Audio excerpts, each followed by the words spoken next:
Perkenalkan, nama saya Alvin Simanjuntak. Saya mengajar ekonomi di SMA Dharma Bakti Lubuk Pakam, Kabupaten Deli Serdang, Provinsi Sumatera Utara. Pada video ini, saya akan coba memaparkan terkait dengan APBN dengan tema peran kita dalam APBN untuk mewujudkan Indonesia Raya. Baik, langsung saja kita masuk ke materi. Yang pertama kita akan bahas mengenai pengertian APBN itu sendiri. Nah, kalau kita membahas tentang APBN, tentu kita harus melihat dari dua sisi. Ada sisi pertama yaitu pendapatan, ada sisi kedua yaitu belanja. Nah, apa saja sih pendapatan dan belanja negara kita itu? Nah, yang pertama kita lihat dulu pendapatan. Nah, yang tentu pendapatan paling besar di negara kita itu berasal dari pajak, begitu ya. Nah, kemudian ada dari sumber daya alam. Misalnya ini dia, ada tambang, ada minyak dan gas, ada hibah baik dari luar maupun dari dalam negeri. Kemudian cukai ekspor impor ya, adalah laba dari badan usaha milik negara. Nah, kemudian kita lihat dari sisi belanja ya. Nah, dari sisi belanja misalnya ada belanja pegawai, ada belanja modal, kemudian subsidi, kemudian ada bantuan sosial, selanjutnya ada aset atau barang, kemudian biaya untuk pembangunan infrastruktur, transfer ke daerah, bunga utang ya. Nah, jadi semua ini, pendapatan maupun belanja ini nanti akan disusun atau dikelompokkan berdasarkan klasifikasi masing-masing dalam sebuah daftar. Nah, daftar inilah nanti yang kemudian disebut dengan APBN. Nah, dari ilustrasi yang saya berikan ini, maka dapat kita simpulkan bahwa APBN itu adalah suatu daftar yang sistematis yang memuat tentang pendapatan belanja yang dalam kurun waktunya itu 1 tahun, biasanya dari 1 Januari sampai dengan 31 Desember. Nah, kemudian APBN itu sendiri diatur di dalam undang-undang atau dasar hukumnya. Yang pertama itu ada di Undang-Undang Dasar 1945 pasal 23. Kemudian dijabarkan lagi di dalam Undang-Undang Nomor 17 tahun 2003. Jadi APBN itu sendiri bertujuan untuk menentukan arah, tujuan, dan prioritas pertumbuhan dan pembangunan ekonomi. Nah, berikutnya kita akan lihat secara umum ya, fungsi daripada APBN itu yang pertama ada fungsi alokasi, yaitu mengatur pembiayaan pembangunan. Kemudian ada distribusi sebagai pengatur pemerataan pendapatan, stabilisasi sebagai pengatur kegiatan ekonomi. Nah, muncul pertanyaan, bagaimana sih mekanisme daripada penyusunan APBN itu sendiri? Nah, yang pertama tentu pemerintah dan kementerian atau lembaga akan menyusun APBN dalam bentuk nota keuangan.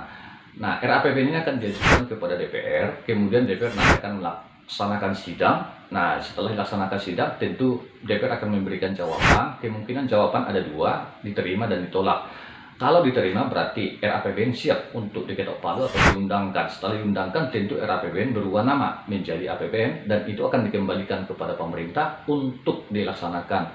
Nah, tetapi seandainya ditolak, tentu pemerintah akan menggunakan anggaran tahun lalu ya. Di dalam APBN sendiri dikenal beberapa kebijakan fiskal.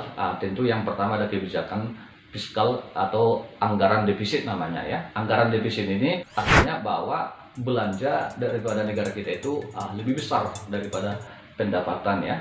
Nah, kemudian hal ini, anggaran defisit ini sering disebut dengan kebijakan ekspansif. Nah, yang mana kebijakan ekspansif ini bertujuan untuk meningkatkan pertumbuhan ekonomi, misalnya menaikkan belanja, subsidi, dan menurunkan pajak ya. Nah, jadi ini kebijakan fiskal defisit ini lebih besar belanja daripada pendapatan, bukan berarti ini tidak baik. Ini bagus ya, ini sangat bagus karena ini bertujuan untuk meningkatkan pertumbuhan ekonomi kita. Nah, kebalikannya yang kedua yaitu anggaran surplus. Nah, anggaran surplus ini tentu bahwa pendapatan itu lebih besar daripada belanja. Nah, inilah yang disebut dengan kebijakan fiskal kontraktif ya. Nah, jadi ini bertujuan untuk mengurangi tingkat inflasi. Biasanya kalau negara kita mengalami inflasi yang sangat tinggi, maka kebijakan ini diambil oleh pemerintah, kira-kira begitu. Nah, mari kita perhatikan sedikit tentang postur APBN kita di tahun 2023 dengan tema optimis dan waspada. dikatakan optimis karena di kuartal 1 dan 2 pertumbuhan ekonomi kita masih bagus, inflasi masih terjaga, tetapi kita tetap waspada. Kenapa? Karena ketidakpastian ekonomi global. Nah, ini bisa berubah kan, kira-kira begitu. Karena penyusunan APBN ini itu berdasarkan asumsi dasar ya. Nah, dari sini, dari postur APBN di tahun 2023 nanti dapat kita perhatikan bahwa pemerintah kita ingin betul-betul membangun daripada ekonomi kita di tahun 2023 ya. Kita masuk kesimpulan ya. Nah, jadi dapat kita simpulkan bahwa APBN itu sangat penting ya untuk kita pahami. Nah, jadi sebagai warga negara yang baik, tentu dari segi pendapatan kita harus taat dan patuh untuk memberikan pajak kita ya, atau membayarkan pajak kita, karena pajak itu merupakan pendapatan negara kita ya.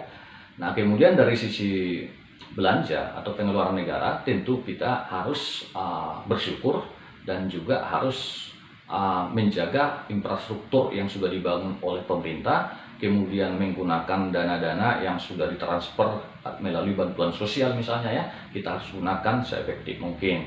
Nah, dan sebagainya.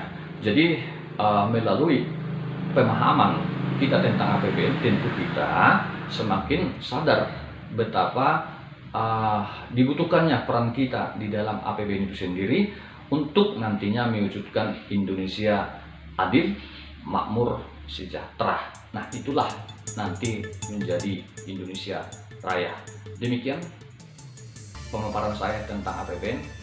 Semoga bermanfaat. Salam.